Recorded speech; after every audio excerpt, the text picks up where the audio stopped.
I am Timothy Humphreys, and I'm going to be presenting to you today on warehousing and distribution on behalf of Myers for our supply chain talent. So today I'm going to take you through a few different points all about warehousing and distribution. Firstly, an introduction to Mars, me and my role. I'll then take you through how we structure our distribution team, how we work on our customer segmentation, the difficulties and the challenges with managing a seasonal portfolio, challenges we face as a warehousing and distribution network, key collaboration touchpoints. And from today, I would really like the objectives to be that I inform you of Mars and our challenges. I share some of our best practice and get feedback on opportunities to improve and hear from you guys on how you might take on the challenges that we find in a different way. So as a start, something about me and my role, you'll notice quite a few seemingly random pictures here. They all do have something to do with me or my current role. In the top left-hand corner is actually Spain. I was on a geology field trip, which was my undergraduate. So I studied geology and went into something completely different, and I've gone away from geology and field studies completely and into warehousing and distribution. So being from Mars, I've had to put the obligatory picture of my pet in here. So Skittles is our cat. He was called Skittles quite a long time before I started working for Mars, but clearly it was always destined to be. Bottom is me and my family. So currently have my brother living with me as at the moment, based on the fact that he had to move out of his university accommodation because of COVID at the end of the year. As you can see, I recently bought my first house.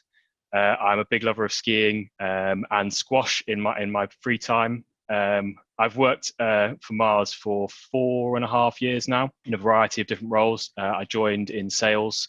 I then moved into marketing and worked on the Pedigree brand. And then I moved into supply chain. And within that, I've done a couple of roles. And most recently, I've worked in the warehousing and distribution team. And specifically, my role is looking after all of our freight to customer distribution and also our 3 market warehouses. And obviously, I'll come on to give you a bit more detail on that as we go through the rest of the slides. So from a Mars distribution team, we are split into 2 different teams. We have an inbound and an outbound team. So Lisa Saddington, who is my line manager, heads up the 2 teams. I look after the outbound team, which is freight to customer and warehousing. And then Joe looks after the inbound team. Specifically, the inbound team really look at everything that's coming from factory to warehouse, as well as stock within our network. So they manage anything that goes wrong with that physical stock itself. They correct any problems with receipting that stock in, making sure that the best before dates are correct as they match what is on the packaging, because sometimes the systems don't particularly match. And they basically look after also which warehouse that stock goes to. So what I'll come on to later is the fact that we have multiple warehouses within the network. They need to manage that influx of stock to make sure that it's in the right warehouse at the right time for the right customers. We then have my team, which is the outbound team. So I have 3 transport contract coordinators. They look after hauliers and warehousing. Each one of them looks after a warehouse and then multiple hauliers. And they effectively manage the performance of the hauliers as well as the performance of the warehouses. We also have Suze, who helps us out with some of the admin work that goes on with those 3 roles.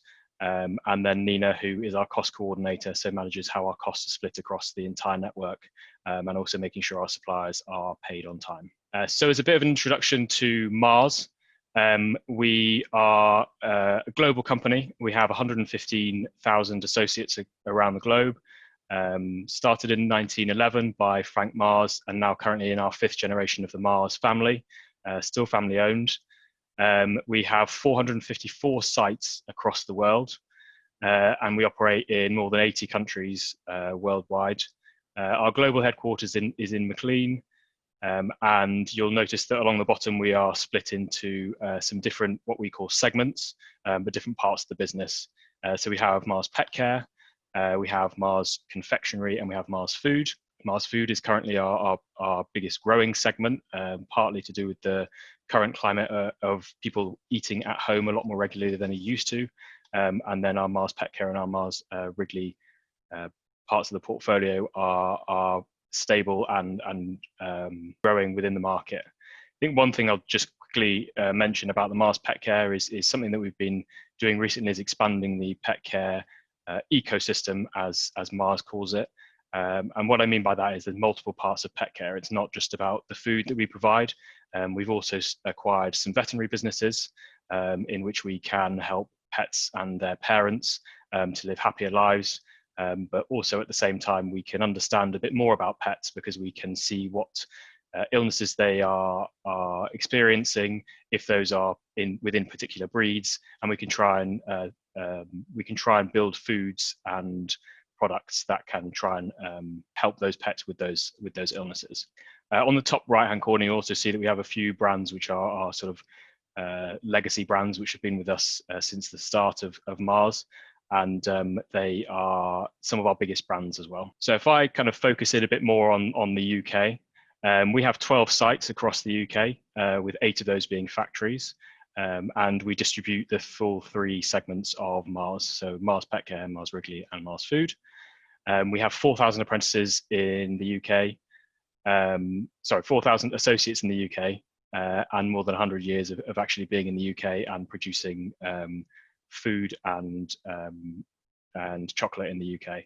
And currently, actually, all of our UK operations are powered by renewable energy, which is quite a nice little fact that I quite like to share. So our network is pretty spread across the UK. We have some factories towards the Midlands.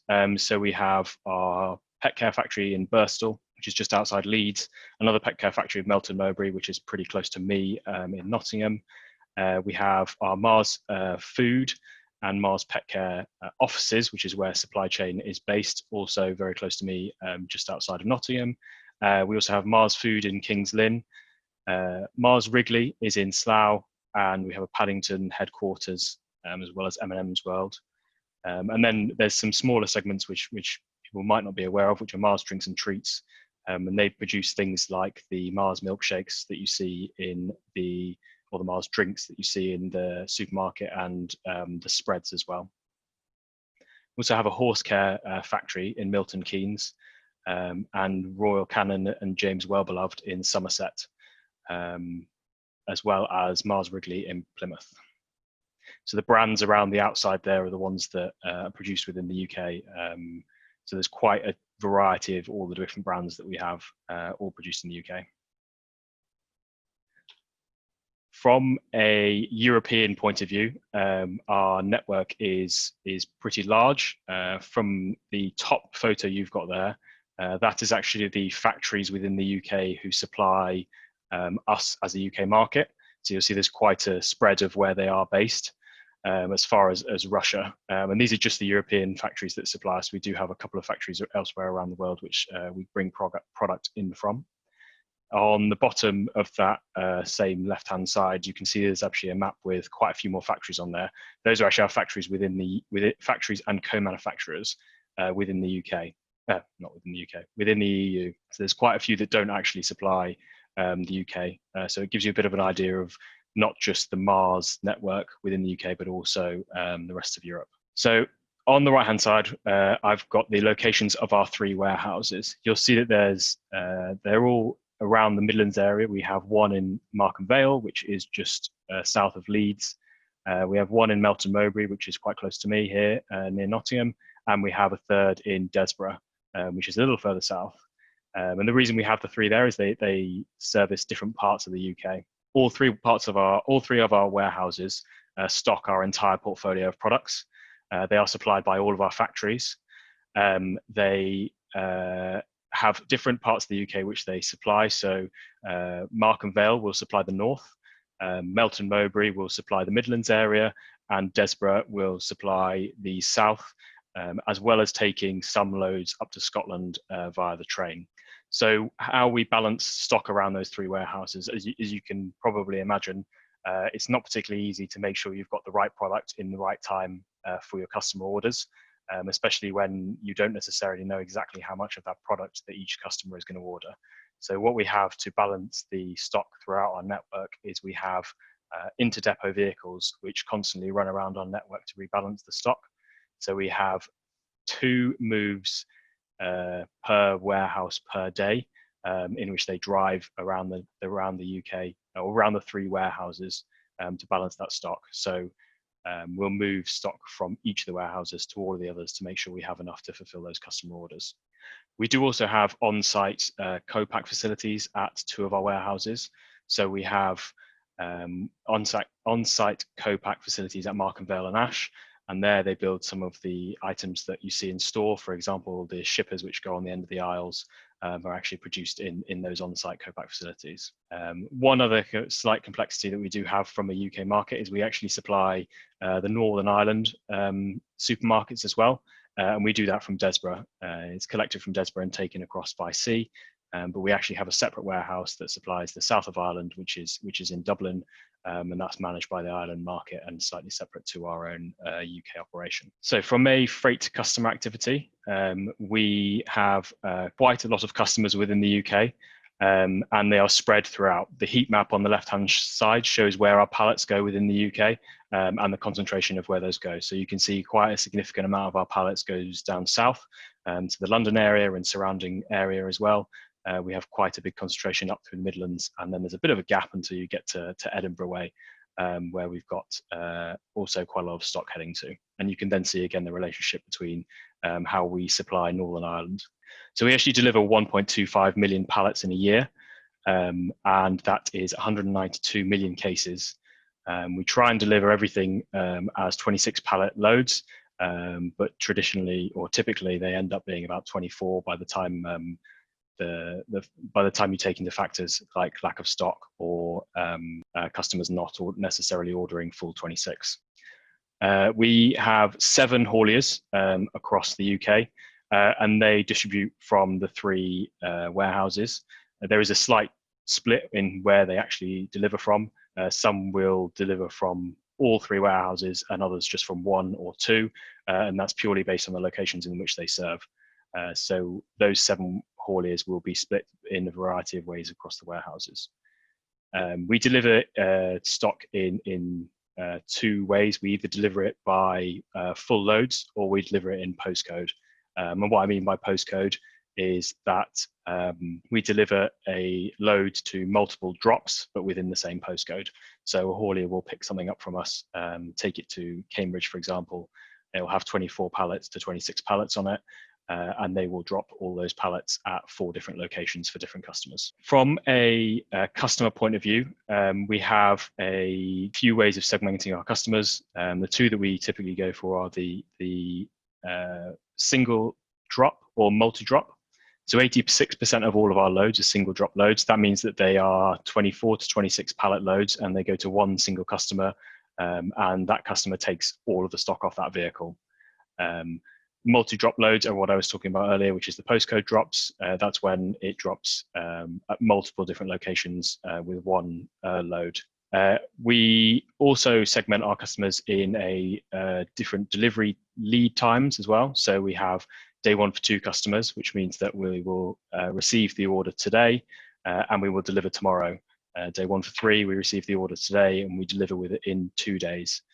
You can see from the chart in the middle that quite a lot of our larger customers are day 1 for 2 deliveries, and then some of the smaller customers become day 1 for 3. Although within the large customers, they do have a difference between having some orders going in as day 1 for 2 and other orders going in as day 1 for 3. We support all of our Scottish customers due to the fact that it's a longer lead time on a day 1 for 3 basis, because from that point of view, you have to collect the stock from Desborough in most cases, drive it to Crick, which is a rail terminal, and then from Crick it gets driven, gets on the train and it goes up to Edinburgh and is then split out to the different customers up in Scotland. So obviously that adds a little bit of complexity to the distribution network and the way in which we distribute. So one of the key challenges that we face as a distribution network is that we have quite a variety of peaks and troughs based on the parts of the year in which we are. So as you can imagine at the moment, it is in the full swing of Christmas, which sounds very odd saying it in October, but to be honest, I've been talking about Christmas, I think probably since June or July. So we've really been ramping up for a busy Christmas season, and that in itself comes with complexities. I'm definitely going to be very sick of talking about it by the time Christmas comes around. So what we have within our portfolio is predominantly the pet care and the chocolate parts of the business, which are very seasonal, and that is that pet care, people like to treat their dogs at Christmas, and therefore there's a big buy-in of stock for that. And for chocolate specifically, there's a lot of Easter eggs at Easter, and then also people like to have chocolate at Christmas as well. So we see two big spikes from a chocolate point of view during the year, Easter and Christmas.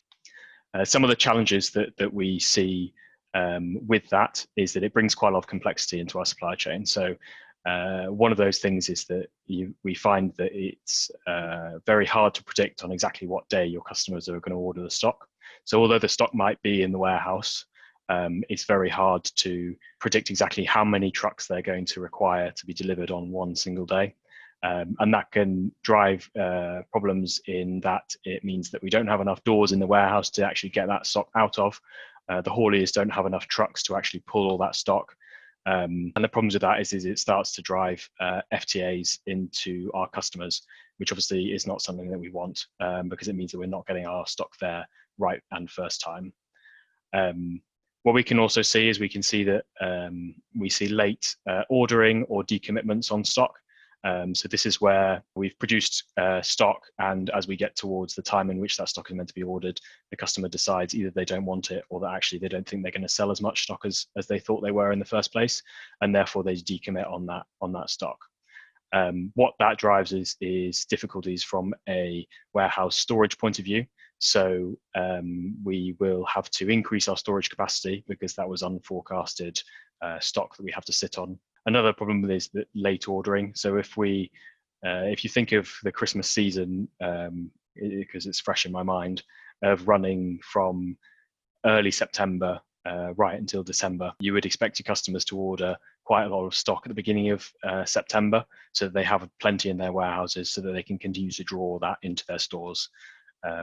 If they start to order later, you can tell that timeline in which they are going to order all of that stock gets quite considerably compressed. And the closer you get to December, the more compressed it becomes. And what that can mean is then you get quite significant orders all at once. And it drives the unforeseen spikes in demand that I was talking about a few minutes ago. Another problem is that early ordering by customers, or within that, a lack of stock. So that's when customers have committed an order date, but they come in slightly earlier for it. The good thing is, in the way that a good distribution network should be set up, is that stock is ready for them, even though well in advance. But normally, well, not normally, but sometimes you don't get that, or the stars lining up, and you don't get the stock there for when they order it. What that drives is a lot of case fill impacts for the customers. It can also drive us not to be quite ready for all that stock to go out. It takes a lot of work from all of our suppliers and all of the teams that are involved within warehousing and distribution at Mars to get all that stock out for our customers for those peak seasons. So if a customer comes in early for that and we're not quite ready for it, then it can drive a lot of complexities from that perspective. We also find that sometimes we have challenges on overstocking post the event. So when the Christmas season is finished, there's always a little bit of leftover stock. And what we do with that is always a challenge because it's quite hard to sell Easter bunnies, Maltese reindeers in February. So if you're left over with some stock, it's not very easy to clear that through. So that's always a challenge that we have post an event. We also have one of the main challenges, storage space. So what I showed on an earlier slide is the number of pallet spaces we have in each of our warehouses. Those are limited and there's only so much space. So if we get to a part way through the season and we're selling stock out at a slower rate than we'd like to, then obviously that storage space that we need increases exponentially. When we have challenges with actually being able to fit all of the stock into the warehousing network that we have, and we have to look elsewhere for either third party warehousing, or we have to ask our customers to buy stock in earlier than they had planned for it. So several key problems encountered as a distribution network. I've touched on these a little bit throughout the slides, but I'll kind of go into a little bit more detail if I can on these as well. So too much stock, not enough space. So as I said earlier, we can have caused by many different issues. You can either have too much stock being brought in from the factories because they're running ahead. We can have too little stock going out to customers because the stock is not selling as much as we'd like it to. And what that does is build up stock within our network. Limited amount of space, you've got to find somewhere to store it. Some of the ways in which we've combated that before are to turn off the lines in the factory. A very unpopular decision because that typically drives some quite significant out of stocks, because you'll always end up turning off the lines in which you have enough stock, don't have enough stock of, because the factories don't run the same product constantly on the same line. So you end up having quite a difficult conversation with both your factories, your customers, and also your demand side of the business, so the sales teams, on what exactly we can do to try and reduce the amount of space we're holding. We have, when our outbound volume outstrips either warehouse or haulier throughput. So I mentioned that one earlier. That's exactly what it says on the tin. If customers have ordered well ahead of what our capability is to actually ship out stock, it means that we either don't have enough trucks for our hauliers to put stock on, we don't have enough drivers to pull those trucks, or actually sometimes we just don't even have enough doors in the warehouse to actually load that stock onto a truck. And we've had a few instances throughout this year where that's actually been the case, where we've just had orders which have kind of caught us by surprise. One of those being in the first few weeks of panic buying in the beginning of the year, we had huge orders which were, of course, could never have been forecasted, and we were trying to get as much stock as possible through those warehouse doors. But as you can imagine, there's only so much stock you can get out a small door in the warehouse, so it was pretty tricky.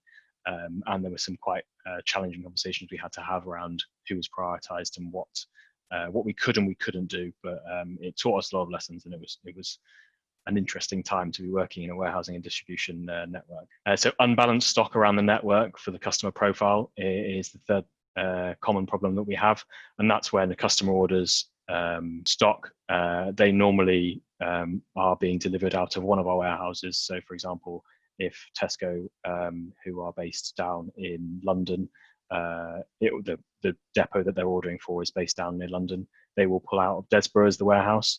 If the stock that they actually need is not located in Desborough and is located in one of the other two warehouses, then we have a need to get that stock to the warehouse for the haulier to pick it up. So there's two ways in which we can do that. The one that I spoke about earlier is we can actually move that stock around our network with our ODT movements. So ODT is order-driven transfers, and those will move the stock to where the orders are. So we could move stock from Ashfordby to Desborough and then fulfill that order for Tesco down near London. And the second way of doing it is actually to override the depot in which it's pulling from. So if we have all that stock in Ashfordby, then we could actually move the haulier to pick up from Ash. That does drive its own complexities in the fact that the haulier isn't necessarily set up to pull stock from that network, but normally it's the easiest way around, the easiest way of getting around that problem. And the fourth pretty common problem is delays while delivering stock to customer. There are many reasons within this that can be problematic. Accidents on the motorway, delays on site at customer because they're busy, delays at the warehouses, and anything that you can think of can in some way impact delays while delivering stock to customer. One of the ones we had this year was one of our trailers caught on fire, and the stock was completely burnt. So obviously that one never arrived at the customer, but it's just one of those reasons in which you can think of why you might have a delay in delivering stock to customer.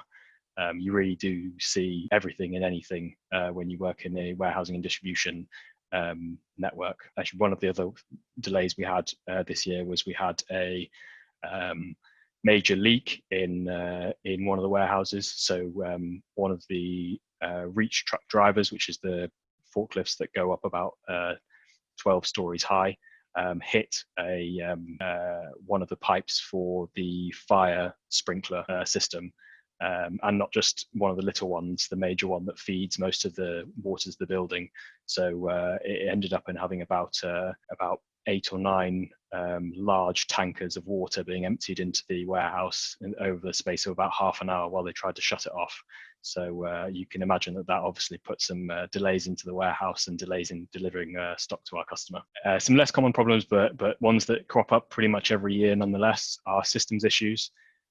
So we do tend to find that either working with many third parties, so 3 different warehouses and 7 different hauliers, as well as with our own internal systems, you come across your systems problems, which sometimes are small and minor, but nonetheless cause quite a lot of work for different teams, and sometimes can be fairly major. And those have a big impact to a warehousing and distribution network. Accidents and damages, I sort of referenced an accident earlier, which was the knocking of the fire system. So those kind of things, as well as damages to stock. So if a forklift driver has just missed the pallet and pierced the stock that he's trying to move around, you get quite a lot of write-off and issues with damages from that. And sometimes that can happen at the point of dispatching to customer. So if you're low on stock, that could actually mean you deliver less stock than you had planned to that customer. So the slide here that I'm going to talk through is really about how, as a group, we can work on delivering better service to our customers. I think actually there's a great opportunity here for us all to work together better, and all for us to work together with the end goal of delivering fantastic service to everyone within the supply chain. So within Mars, there's some things that we already do, and there's some things that I think we could do better at. So I think what I've tried to put this into is a little bit of a house. You know, what are the foundations of the house, and then at the top, what are we trying to achieve for that? So our aims with and are the aims with any supply chain is 99.5% service level, getting those orders right first time, and having some good forecast accuracy in what we're delivering to our customer. And at the end of the day, that's all in service of great service to our customers. One of those ways in which we do that is across our top six customers, we have what we call implants. They are associates who actually sit within the customer and work with that customer to try and manage our flows in of stock with that customer. And their responsibility really is improving communication and visibility of forecasts for Mars and for the customer themselves. And they really try and work really close with that customer to make sure that we can deliver as best service as we possibly can. The next one is supplier integration, and that's reducing lorries on the road by having consolidated supply to customers that take all 3 segments. So what we do as a network, what we're slowly doing more and more of, is trying to add more pallets onto a single drop. Sorry, more parts of our portfolio onto a single drop, which is why we currently deliver both food, pet care, and chocolate. So those will actually go together, and the aim of that is to try and reduce numbers of lorries on the road and actually deliver better service to our customers by saying, order once, and we can bring you 3 of our different segments. The third part is collaborative forecasting. So this is an area where I think we could improve on, and I think collaborative forecasting for me is, how do we get better at telling each other what we think we need from a supply point of view. And the reason for that is if you have a forecast in which you can trust and in which you can put a lot of weight on, you're going to much better be able to predict those fluctuations from your customers. So if you know 6 weeks out that there's going to be a big order of X products, you can get your factories ready to produce that. They can produce extra of it, and you can support that customer with their extra demand. The volatility and the short-term volatility of demand is what really reduces that service level and kind of brings that down to a lower level. So working together as a group to share what we believe our forecasts are going to be and give that visibility to all the different parts of the supply chain, I think is something that we could really work on and would be fantastic if we could improve on. So yes, in summary of what we've been through today, I've taken you through how the Mars European supply chain works, where we're located within the UK, and a bit of the ways of working and how we work within our warehouses as well as with our hauliers. Some of the challenges that we find, so that's space, capacity, stock and delays, and then a few of the areas which I think work really well from a collaboration point of view, and how we can also work better together as a total supply chain network. So after that, I've got an exercise for you guys to undertake. So I've taken you through the way in which Mars tries to do the best at getting through the challenges in which we face as a distribution network, so space, throughput, stock and delays. I would love to hear what you think you would do in this situation in which you might find yourself, and also how some of your distribution networks might do that differently, because I think as a group and as a supply chain group, there's a lot we can learn from each other. So I'd love to hear your thoughts and your answers for it. Just a reminder to please send through your completed worksheets to learning@idg.com.